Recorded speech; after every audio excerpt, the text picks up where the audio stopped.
అందరికీ నమస్కారం అండి. ముందుగా మన యూట్యూబ్ ఛానల్ కు స్వాగతం.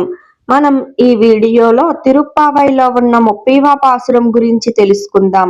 పాసురం వంగక్కడల్ కడైంద మాధవనై కేశవనై திங்கள் திருமுகத்து செய்லயிர் சென்றிரைஞ்சி அங்கப்பறை கொண்டவாற்றை அணிபுதுவை பைங்கமலத்து தந்தெறியல் பட்டர் பிரான் கோதை சொன்ன செங்கத்தமிழ் மாலை 30 தப்பாமே இங்கு இப்பரிசுரைப்பார் இரிரண்டு மால்வரை தோல் செங்கன் திருமுகத்துச் செல்வ திருமாலால் எங்கும் తిరువరుల్ పెట్టు ఇన్బరవరేంబవాయ్.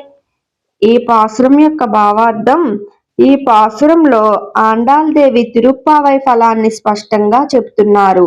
పాల సముద్రాన్ని మదించి అమృతాన్ని ప్రసాదించిన మాధవుడు కేశవుడు అయిన శ్రీకృష్ణుని గూర్చి చంద్రుని లాంటి ముఖ సౌందర్యం కలిగిన గోపికలు వినయంగా పాడిన ఈ పావై వ్రత గీతాలను శ్రీ విల్లిపుత్తూరులో సుగంధ తులసిమాలలు ధరించిన విష్ణు చిత్తుని కుమార్తె అయిన కోదై అంటే ఆండాల్ పాడారు. ఈ పవిత్రమైన 30 పాసురాలను ఒక్కటి తప్పకుండా ప్రతిరోజు భక్తితో చదివినా లేదా విన్నా విశాల భుజాలు, ఎర్రని కళ్ళు, అందమైన ముఖం కలిగిన శ్రీమన్నారాయణుడి కృపను అన్ని దిక్కులా పొందుతారు. అలా పొందిన దైవానుగ్రహంతో ఈ లోకంలో ఆనందంగా జీవించి చివరికి మోక్షానందాన్ని పొందుతారు. ఈ పాసురం ఫలశ్రుతి గురించి చెప్తుంది. ఈ తిరుప్పావై 30 పాసురాల ద్వారా ఆండాల్ చెప్పింది ఒక్కటే, భగవంతుడే లక్ష్యం, భగవంతుడే ఫలం. ఈ పాసురం యొక్క సారాంశం ఏమిటి అంటే, తిరుప్పావైని భక్తితో చదివిన వారికి ఈ లోక సుఖం, పరలోక మోక్షం రెండూ లభిస్తాయి. ధనుర్మాసం చల్లని గాలులు, తెల్లవారుజామున నిశ్శబ్దం, ఆ నిశ్శబ్దంలో గోపికల పాదాల చప్పుడు, భక్తితో మొదలైన ఒక ప్రయాణం ఇప్పుడు శరణాగతితో ముగిసింది. 30 రోజుల పాటు గోపికలు చేసింది కేవలం వ్రతం కాదు, అది ఆత్మ ప్రయాణం, అది భగవంతుణ్ణి చేరే మార్గం.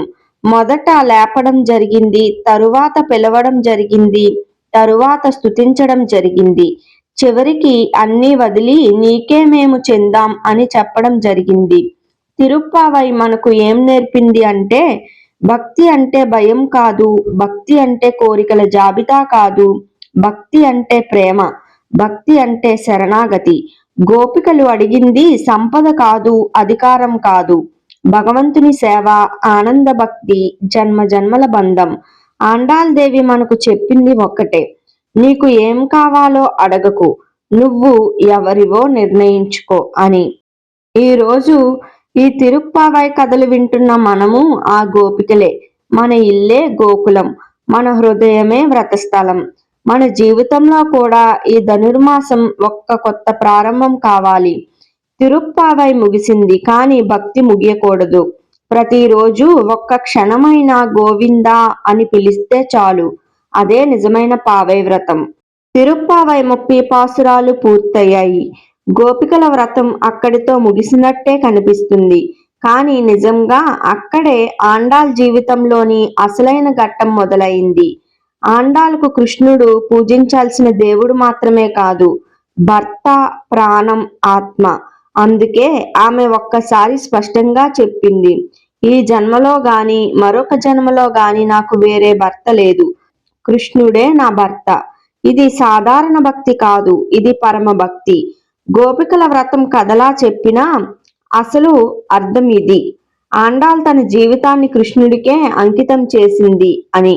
ఆమె కోరింది సంపద కాదు, లోక గౌరవం కాదు, మోక్షం కూడా కాదు, కృష్ణుడినే కోరింది. తిరుప్పావై తర్వాత ఆండాల్ రోజురోజుకి కృష్ణ వియోగంలో క్షీణించసాగింది. అప్పుడు ఆమె తండ్రి విష్ణుచిత్తుడు భగవంతుణ్ణి ప్రార్థించారు. అప్పుడు శ్రీరంగనాథస్వామి కలలో వచ్చి చెప్పారు, ఆమె నాదే, ఆమెను శ్రీరంగానికి తీసుకురా. ఇది కల కాదు, ఇది దైవ ఆహ్వానం. ఆండాల్ను పల్లకిలో శ్రీరంగానికి తీసుకువెళ్లారు.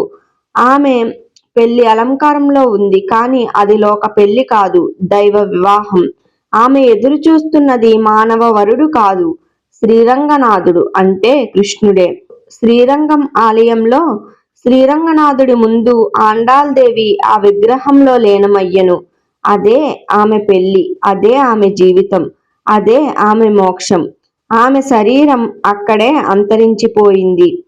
తిరుప్పావై 30 పాసురాలు అంటే కథ కాదు, కవిత కాదు, వ్రతం మాత్రమే కాదు, ఒక ఆత్మ ఒక ఆత్మ పరమాత్మను చేరిన మార్గం. ఆండాల్ చెప్పింది చివరిగా ఇదే, భగవంతుణ్ణి ప్రేమిస్తే ఆయన దూరంగా ఉండలేడు అని. ఆండాల్ కృష్ణుణ్ణి పూజించలేదు, ఆమె కృష్ణుడి కోసం జీవించింది. అందుకే కృష్ణుడు ఆమెను తనలో కలుపుకున్నారు. ఇక్కడితో తిరుప్పావైలో ఉన్న 30 పాసురాలు ముగిశాయి. ధన్యవాదములు.